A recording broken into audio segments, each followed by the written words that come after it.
السلام عليك يا حبيب السلام عليك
Bismillahirrahmanirrahim. Alhamdulillahilladzi hadana li hada wa ma kunna linahtadiya laula an hadanallah. Asyhadu an la ilaha illallah wa la syarika lah. Wa asyhadu anna sayyidana wa nabiyyana Muhammadan abduhu wa rasuluh. Allahumma shalli wa sallim wa barik ala sayyidina Muhammad. Miftah babir rahmatillah adada ma fi ilmillah salatan wa salaman daimaini bidawami mulkillah wa ala alihi wa sahbihi wa man wala wala hawla wala quwata illa billah amma ba'd. Hadirin yang dimuliakan Allah Subhanahu wa taala, alhamdulillah bersyukur kepada Allah Subhanahu wa taala di malam hari yang penuh barokah ini, di malam yang dianjurkan Nabi sallallahu alaihi wasallam untuk bersalawat kepada Nabi Muhammad sallallahu alaihi wasallam, memperbanyak salawat kepada Nabi Muhammad sallallahu alaihi wasallam. Allah Subhanahu wa taala izinkan dan Allah berikan taufik, Allah pilih kita duduk bersalawat kepada Nabi Muhammad sallallahu alaihi wasallam, membaca sejarah Nabi Muhammad sallallahu alaihi wasallam. Ini merupakan tanda bahwa Allah Subhanahu wa taala menginginkan kita kebaikan. Ini adalah Allah Subhanahu wa taala menginginkan seorang itu kebaikan kecuali Allah Subhanahu wa taala pilih dan tempatkan di tempat-tempat yang baik. Allah Subhanahu wa taala kumpulkan dengan orang-orang yang baik dalam suasana baik. Itu tanda Allah Subhanahu wa taala menginginkan kepada seorang hamba tersebut kebaikan. Makanya alhamdulillah kita termasuk diinginkan Allah Subhanahu wa taala mendapatkan kebaikan. Diinginkan Allah Subhanahu wa taala untuk kita bisa dekat dengan Nabi Muhammad sallallahu alaihi wasallam, untuk membina cinta kita dengan Nabi Muhammad sallallahu alaihi wasallam. Karena berkenaan dengan masalah kehidupan kita tidak lain adalah sumber daripada segala macam kebaikan dunia dan akhirat ada pada Nabi Muhammad sallallahu alaihi wasallam. Karena sumber rahmat Allah Subhanahu wa taala, kasih sayang Allah Subhanahu wa taala adalah Nabi Muhammad sallallahu alaihi wasallam. Wa ma arsalnaka illa rahmatan lil alamin. Allah Subhanahu wa taala menyatakan kepada Nabi Muhammad sallallahu alaihi wasallam, tidaklah aku utus engkau kecuali rahmat untuk semesta alam. seluruhnya mendapatkan bagian daripada rahmatnya Nabi Muhammad SAW, sumber rahmat Allah Subhanahu Wa Taala. Maka dikatakan bahwa yang dinamakan rahmatan lil alamin, yang dinamakan alam adalah masih Allah, selain daripada Allah Subhanahu Wa Taala. Bahkan termasuk syaitan. Syaitan adalah termasuk alam, selain Allah adalah alam. Nah, Nabi SAW rahmatan lil alamin. Jadi ditanyakan bahwa bagaimana syaitan itu mendapatkan bagian rahmat dari Nabi Muhammad SAW. Dikatakan bahwa rahmatnya Nabi Muhammad SAW untuk syaitan, Allah Subhanahu Wa Taala tidak menjadikan di dalam hati Nabi Muhammad SAW tempat syaitan. Itu termasuk rahmatnya Nabi Muhammad SAW. Jadi kalau seandainya ada tempat syaitan, maka syaitan itu akan kesusahan luar biasa. Nabi SAW, hati Nabi tidak pernah lupa dengan Allah. Tidurnya Nabi SAW adalah tidur, tapi hati tidak tidur. Kalau seandainya syaitan itu yang dikatakan dalam riwayat dengan orang yang banyak berzikir lagi kurus. Kan syaitan gemuk dan syaitan kurus ketemu. Kata syaitan kurusnya, alam kegemuk kan, gemuk lempuk. Oh, dikatakan. Aku lemah, dikatakan, ngewang-ngewang apa? Ngewang tidak berzikir. Dia masuk rumah, tidak berzikir. Aku melok masuk rumah. Dia makan, tidak berzikir. Aku melok makan. Dia minum gemuk. Jadi, kau ngapa kurus? Iya, aku ni melok ibu berzikir tu. Dia makan berzikir, aku tak baca makan. Dia minum berzikir, aku tak baca minum. Dia masuk rumah berzikir, aku tak baca masuk rumah. Dah ke tempat minum. Nah itu orang biasa. Susahnya itu syaitan. Bagaimana dengan para aulia? Para solihin. Yang para solihin luar biasa juga. Ini orang soleh, syaitan tidak berdaya. Bahkan ada syaitan itu menjadi pembantunya. Syaitan banyak menjadi pembantu para aulia. Diongkon-ongkon oleh para aulia. Ketika wafatnya Sayyidina Syekh Umar Muhdar radhiyallahu anhu, beliau adalah Nagib Alawiyin di Tarim, Syekh Umar Muhdar. Beliau yang menentukan segala urusan di Tarim itu. Jadi dalam habaib itu di Hadramaut sana punya ada, kalau sekarang itu kenal dengan munsib. Dulu itu ada namanya Nagib Alawiyin Sikok, memimpin para Alawiyin. Jadi di zaman Syekh Umar Muhdar, Syekh Umar Muhdar sebagai Nagib Alawiyin. Beliau yang menentukan segalanya. Beliau yang menentukan urusan apapun di Tarim itu, bahkan urusan mahar sekian beliau menentukan. Hingga akhirnya beliau wafat. Ketika beliau wafat, siapa nak menggantikannya? Maka orang-orang Tarim pada saat itu mencari pada habaib siapa yang akan menggantikan Syekh Umar Muhdar. Syekh Umar Muhdar wafat. Maka pada saat itu rapat habaib. Pada saat itu rapat datang pada saat itu Syibani. Termasuk sesepuhnya adalah Habib Muhammad Jamalul Lail. Muhammad Jamalul Lail akhirnya mengumpullah. Dikumpulkan para habaib, dikumpulkan. Datang ke tempat Al-Habib Muhammad Jamalul Lail. Yang beliau ini yang terkenal dengan baca Quran itu, terasa madu banyak ludahnya. Habib Muhammad Jamalul Lail.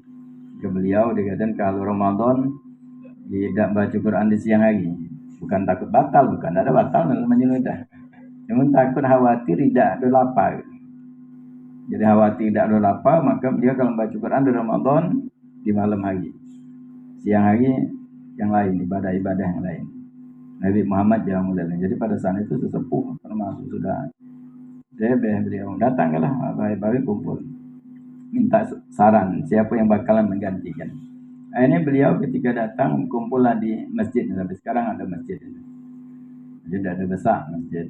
Jadi masjid Nabi Muhammad Jamalul Lail. Kumpul, datang, kemudian akhirnya Habib Abdullah Al-Idrus datang. Habib Abdullah Al-Idrus Berdul Malah. Yang pertama kali Al-Idrus, gelarnya adalah Habib Abdullah Al-Idrus bin Abu Bakar Zakron. Dan juga beliau sekaligus menantu Syekh Umar Muhdar. Jadi Syekh Umar Muhdar ini punya anak 2 ekor. Ekor namanya Fatimah, ekor namanya Aisyah.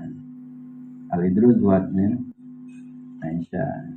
Fatimah buat dengan Syekh Ali bin Abu Bakar Zakron. Maka di Masjid Imam Muhdar itu adalah imamnya bin Jahal.